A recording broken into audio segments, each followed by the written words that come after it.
Dengan target menembus semifinal Korea Open 2025, Putri Kusumawardhani dibebani tugas berat untuk menaklukkan 4 pemain top dunia.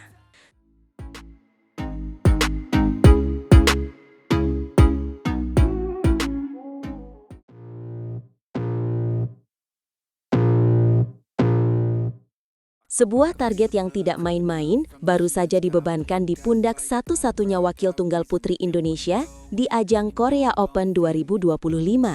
Putri Kusumawardhani atau yang akrab kita sapa Putri KW diharapkan mampu melesat hingga babak semifinal. Ini bukan sekedar target biasa, karena ada sebuah pekerjaan rumah raksasa yang menantinya. Betul sekali. Pelatih tunggal putri pelatnas PBSI, Imam Tohari, secara terbuka menetapkan standar tinggi ini untuk anak asuhnya di turnamen BWF Super 500 yang berlangsung di Suwon. Target semifinal ini adalah sebuah ujian nyata bagi mental dan skill Putri KW, terutama dalam hal yang paling krusial, konsistensi saat melawan pemain elit dunia. Dan ketika kita berbicara tentang pemain elit, kita tidak sedang membicarakan pemain sembarangan. Coach Imam Tohari menyebutkan secara spesifik pekerjaan rumah terbesar bagi Putri, yaitu bagaimana caranya menembus dominasi 4 ratu bulu tangkis dunia saat ini. Mereka adalah An Se-young, Wang Ziyi, Akane Yamaguchi, dan Chen Yufei. Nama-nama tersebut sudah cukup untuk membuat siapapun gentar. Mereka adalah tembok raksasa yang harus dirobohkan.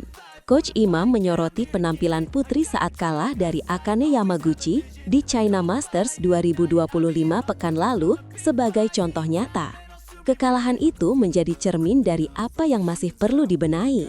Menurut sang pelatih, level permainan para pemain top 4 itu sangat kaya dengan variasi. Inilah yang sering membuat Putri kelabakan. Putri kadang masih tidak siap menghadapi perubahan pola dan tempo permainan yang tiba-tiba diterapkan oleh lawan. Ini bukan lagi soal adu pukulan, tapi sudah masuk ke ranah adu strategi dan kecerdikan di lapangan. Tepat, Coach Imam menjelaskan lebih detail. Dengan level mereka dan kayanya variasi permainan, Putri kadang masih tidak siap dengan perubahan pola dan tempo. Ini yang sedang saya tingkatkan untuk dia. Bagaimana bisa mengatur tempo, kadang cepat dan kadang pelan. Ini adalah sebuah pengakuan jujur tentang area yang menjadi fokus utama perbaikan. Jadi, ini adalah tentang kemampuan adaptasi dan manajemen ritme permainan.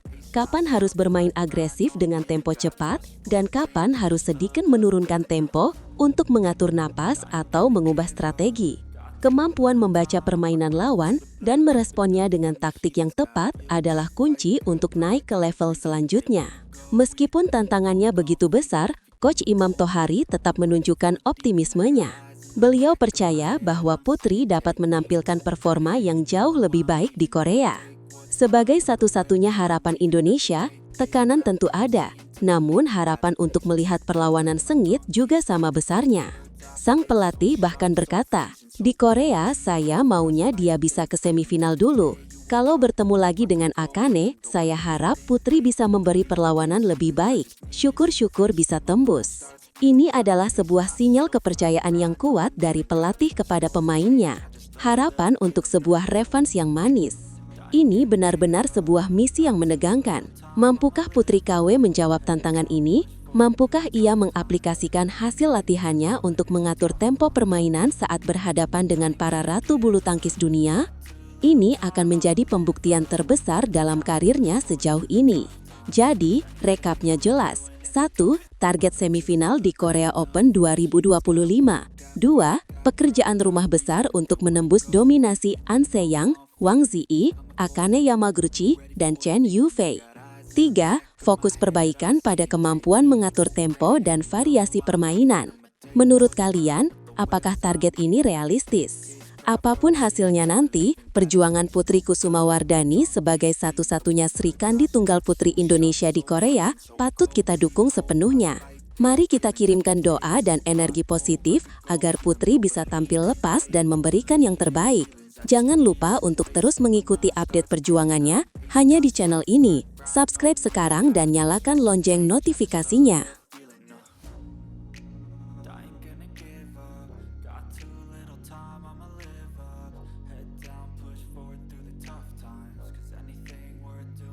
Ujian sesungguhnya langsung menghadang Fajar Alfian dan Shohibul Fikri di babak pertama Korea Open 2025.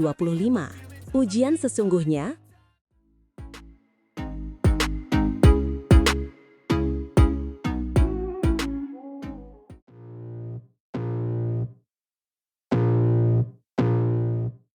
langsung menghadang ganda putra harapan Indonesia, Fajar Alfian dan Muhammad Shohibul Fikri, di babak pertama Suwon Victor Korea Open 2025. Bukan lawan sembarangan, mereka dijadwalkan bertemu dengan pasangan veteran berbahaya asal Malaysia, Nur Mohammad Azrian Ayub dan Tan Wee Kyong. Benar sekali, pertandingan ini akan menjadi laga pembuka yang sangat berat bagi Fajar dan Fikri. Ini adalah pertemuan perdana mereka, sebuah duel yang mempertemukan dua generasi dan dua status yang sangat berbeda. Sebuah pertarungan yang akan digelar di Court 1 Suwon Gymnasium pada hari Selasa, 23 September, sekitar pukul 7 malam waktu Indonesia Barat. Sorotan utama dan yang membuat banyak penggemar bulu tangkis was-was adalah perbedaan peringkat dunia yang sangat signifikan. Pasangan Malaysia, Azrian dan Tan, saat ini nyaman duduk di peringkat 23 dunia. Sementara itu, Fajar dan Fikri, pasangan yang sedang mencari bentuk terbaiknya, masih berada di peringkat 76 dunia. Angka tidak pernah bohong. Peringkat tersebut menunjukkan betapa solidnya performa Azrian dan Tan Wee Kyong sepanjang musim ini. Bahkan, dalam peringkat HSBC Race to Finals, mereka berada di posisi 13, sebuah bukti bahwa mereka adalah pasangan yang sangat konsisten dan kompetitif di level atas. Ini adalah tantangan mental yang luar biasa bagi Fajar dan Fikri. Tentu saja, dan jika kita bicara soal pengalaman, satu nama menjadi ancaman terbesar, Tan Wee Kyong. Kita semua tahu siapa dia, peraih medali perak Olimpiade Rio de Janeiro 2016.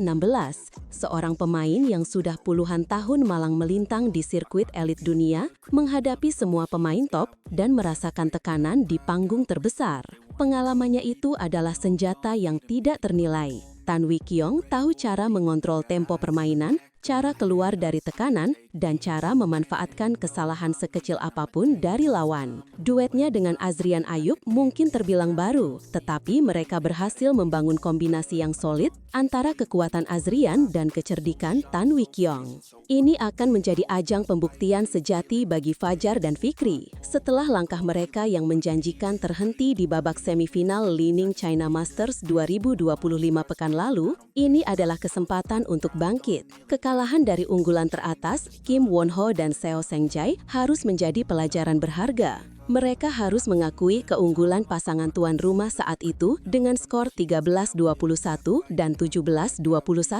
Di Korea Open ini, mereka tidak boleh lagi membuat kesalahan-kesalahan yang sama. Melawan pasangan berpengalaman seperti Azrian dan Tan, setiap kesalahan akan dibayar mahal. Fajar dan Fikri harus bermain nyaris sempurna. Strategi apa yang kira-kira harus mereka terapkan? Fajar dan Fikri punya keunggulan dalam hal kecepatan dan kekuatan serangan. Mereka harus berani mengambil inisiatif sejak awal, tidak membiarkan Tan Wee Kyong mendikte permainan dengan bola-bola sulit dan penempatan yang akurat. Serangan cepat dan smash-smash tajam harus menjadi andalan utama. Setuju, mereka tidak boleh terjebak dalam rally-rally panjang yang melelahkan, karena disitulah pengalaman Tan Wee Kyong akan berbicara.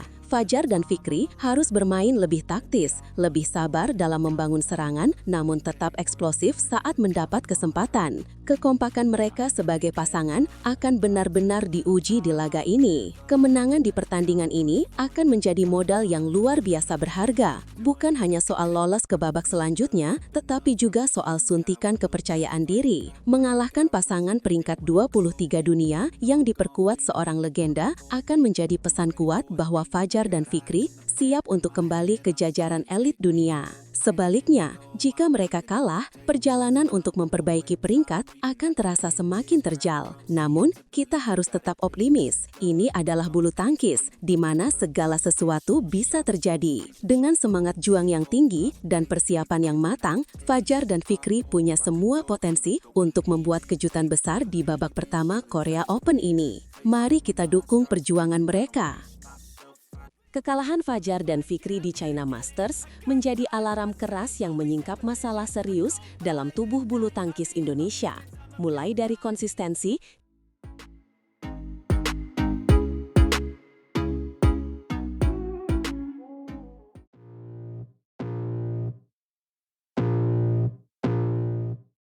hingga regenerasi. Kabar buruk kembali menyelimuti bulu tangkis Indonesia. Kepulangan tanpa gelar dari ajang bergengsi China Masters 2025 menjadi sebuah tamparan keras. Puncaknya adalah saat harapan terakhir kita, Fajar Alfian dan Muhammad Shohibul Fikri, harus terkubur di babak semifinal. Benar sekali, mereka ditaklukkan oleh wakil Korea Selatan Kim Won-ho dan Seo Seung-jae dalam 2 game langsung 13-21 dan 17-21. Kekalahan ini bukan sekadar angka di papan skor, melainkan sebuah cermin yang memantulkan masalah yang jauh lebih dalam di tubuh perbulu tangkisan nasional kita. Pengamat bulu tangkis, Jujun Junaidi, bahkan menyebut hasil ini sebagai alarm bahaya. Menurutnya, kekalahan Fajar dan Fikri menyingkap beberapa borok yang selama ini mungkin coba ditutupi. Masalah pertama dan paling kentara adalah soal konsistensi. Di level dunia, 1 atau 2 kesalahan kecil bisa menjadi bumerang fatal. Tepat, kita lihat bagaimana Kim dan Seo bermain dengan sangat solid dan rapi. Sebaliknya, Fajar dan Fikri justru terlihat goyah saat berada di bawah tekanan. Banyak pengembalian bola yang tidak akurat, bahkan seringkali tersangkut di net. Ini membuat lawan semakin di atas angin dan percaya diri untuk terus menggempur. Jujun Junaidi menambahkan, masalahnya bukan hanya inkonsistensi. Pertahanan Fajar dan Fikri juga menjadi sorotan. Fondasi pertahanan mereka dinilai rapuh. Serangan cepat dan smash keras yang biasanya menjadi senjata andalan kali ini sama sekali tidak efektif. Lawan mampu membaca pola dan membalikkan keadaan. Jujun berkata, pertahanan yang kuat adalah fondasi. Tanpa itu, sehebat apapun serangan akan mudah ditembus. Ia melihat Fajar dan Fikri tampak kelelahan dan kehilangan banyak poin dari bola-bola yang seharusnya bisa mereka kembalikan dengan mudah. Ini adalah pekerjaan rumah yang sangat besar. Faktor mental juga tak luput dari analisis. Pasangan Korea datang dengan motivasi balas dendam yang membara setelah kekalahan mereka di China Open sebelumnya. Di sisi lain, Fajar dan Fikri justru tampak terbebani dengan ekspektasi untuk mengulang kemenangan. Akibatnya, mereka tidak bisa bermain lepas dan performa mereka jauh di bawah standar. Dan yang paling mengkhawatirkan, kekalahan ini menelanjangi masalah yang lebih struktural, regenerasi di sektor ganda putra. Saat Fajar dan Fikri tumbang, praktis tidak ada lagi pasangan pelapis yang bisa diandalkan untuk melanjutkan perjuangan. Kita terlalu bergantung pada 1 atau 2 nama saja. Ini sangat kontras dengan Korea Selatan yang memiliki beberapa pasangan kompetitif di level atas. Menurut Jujun, PBSI harus segera membenahi program pembinaan secara serius. Ia menegaskan, kedalaman skuad menjadi masalah serius. Regenerasi tidak boleh terlambat. Indonesia butuh lebih banyak pasangan kuat. Selain itu, evaluasi menyeluruh terhadap taktik dan strategi latihan juga dinilai mendesak. Pola permainan Fajar dan Fikri dianggap sudah terbaca oleh lawan dan mereka gagal menemukan solusi di lapangan. Ini menandakan ada yang perlu diperbaiki, tidak hanya dari sisi pemain, tetapi juga dari tim kepelatihan. Absennya gelar dari turnamen Super 750 ini adalah alarm keras bagi PBSI. Ini adalah sinyal bahwa bulu tangkis Indonesia tidak boleh lelena dengan kejayaan masa lalu. Momen ini harus dijadikan titik balik untuk berbenah secara total dan menyeluruh. Seperti yang dikatakan Jujun, jika masalah konsistensi, mental, strategi, dan yang terpenting, program regenerasi bisa segera ditingkatkan, maka harapan itu masih ada. Ia yakin Indonesia bisa bangkit dan kembali menjadi kekuatan yang dominan di panggung dunia. Tapi, langkah itu harus dimulai dari sekarang. I just need a taste and my mind starts feeling